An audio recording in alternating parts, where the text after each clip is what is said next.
Right, let's get more on this now with Mark McAdam and a couple of other things as well.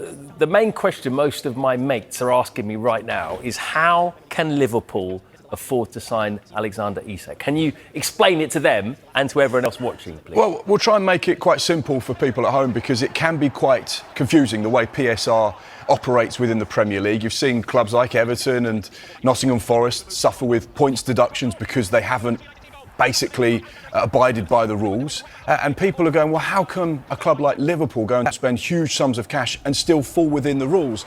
And ultimately, PSR is all about your permitted allowable losses.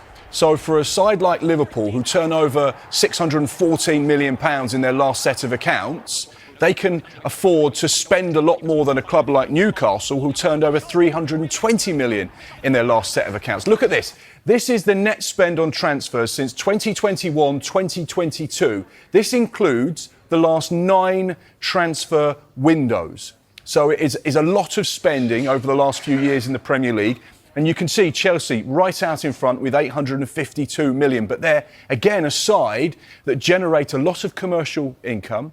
They have a higher turnover than Newcastle, for example, so it allows them to spend more money on transfers. You can see Manchester United right up there as well, Arsenal at 611 million, and you can see that the change in dynamic between Arsenal and Spurs and then Liverpool. Now, what's really important to point out with regards to these particular net spend figures, Liverpool's doesn't include the sale of Luis Diaz, which we know is around 75 million euros, so around 65.5 million pounds. So if you take that off of Liverpool's figure, it means their net spend since 21-22 is actually less than Newcastle's. Wow. Now, the reason why it's less is because they're very well run. They're very clever with what they do in the transfer market. They recycle cash, which means they sell players, bring money in, and then reinvest that money into other players. They don't very often go and spend big in the transfer market. They always wait for the right type of player to become available. The likes of Virgil van Dijk, they spent big on him. Alisson the same.